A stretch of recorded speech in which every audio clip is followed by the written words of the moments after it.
joined by the Western Cape's Health MEC, Dr. Nomafrench Mbombo. Good evening and thanks for your time. The issue of testing seems to be a great stumbling block in, getting progress, not just in the Western Cape, but also in the Eastern Cape. Is there any way of overcoming it now? How can you bypass the testing process? Thanks, Kathy. Actually, it's not only for the two provinces, it's for the whole country. Because as the national minister indicated, the issue has been the testing kits in the regions, of which is USA has always been the service provider or the producer of these test kits almost for the whole world. And the last time I checked, also the national health minister indicated that they tried other countries and they were waiting, I think, for Russia. For the other forms of tests, and also there was I think the president was also talking with China and all of those. Therefore, now, Kathy, under the conditions and the circumstances, it will mean that you cannot have a situation where a person who's already in the hospital needs to be diagnosed and to be treated as such, now has to stay longer because we are waiting for the results. Therefore, we have to prioritize those people in the hospital. We also have to prioritize the people who are vulnerable. That is the risk, based on the deaths and also for other people who are ill in the hospital where they have got COVID. It shows that when you are over 55 years old and also for those who have got existing medical conditions, comorbidities like diabetes, hypertension, one or more, those people have got a higher risk of having complications from the COVID or dying from such. Therefore, we need to prioritize those. And lastly, the healthcare workers.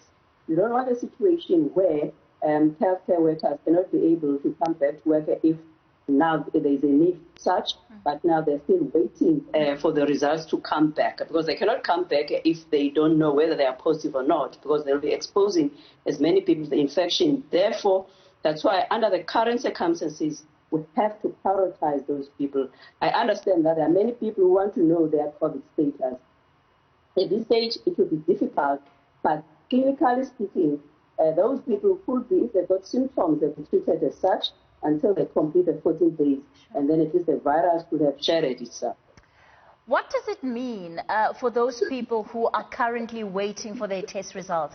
Does it mean that from that list, you're automatically going to filter out those that meet the criteria that you've set out? And how will people know whether or not they should anticipate the results of those tests?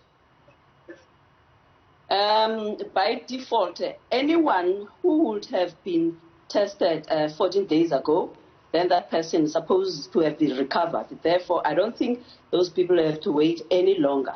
The issue is that it's a national laboratory lab services, which they've got provincial branches throughout. The last time I checked, the evidence, actually, I think it was the National Health together with their ministry advisor, where they indicated that there is an evidence that some, after a week or so, some of the tests will no longer be relevant, therefore they might need to be discarded.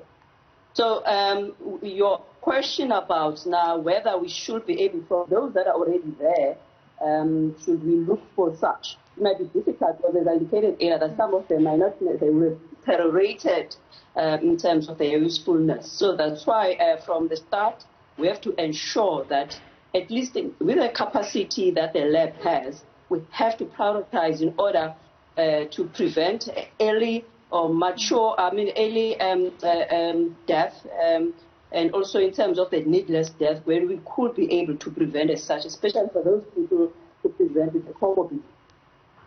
Sure. There has been a suggestion, of course, that those who are, experiencing symptoms and have high temperatures should automatically consider themselves as being COVID-19 positive and self-isolate. Do you think that that's a viable strategy, not just for your province, but for the country going forward?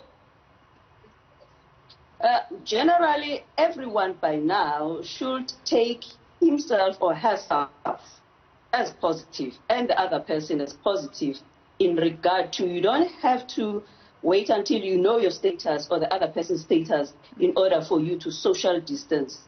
to stay at home if need be, and also when you are ill, and also to take care of yourself.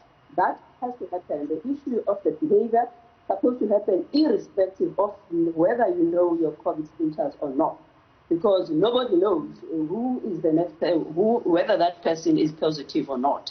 So that should happen. But because we know that the risk factor is the over 55-year-olds, those people, no matter what, those people need to seek health care, because we've seen from the analysis of the deaths, some of that we have analyzed, we did see that diabetes, hypertension, those things, especially when you have got both, there's a high risk of early dying because the conditions changed drastically when we have got the COVID, because of the blood clotting and all others, as according to the clinicians have indicated. You don't have to wait when you have got the symptoms, or you are COVID, or you are a close contact of a positive patient. That's why with the health system, we need to make it a point that we prioritize this. The younger ones, if you are under 55, you have got no any medical conditions, and your circumstances in terms of the quarantine actually are conducive. That's why we say that stick to the issue of the self-quarantine. And then for the young ones who also have got these medical conditions, inclusive, we have seen also the under 40 with a high with HIV/AIDS, not necessarily might not be taking ARVs because you might not know. Some other people just come in as an emergency, and then you do the analysis later. Those people need to take care of, to make it a point that to seek care immediately.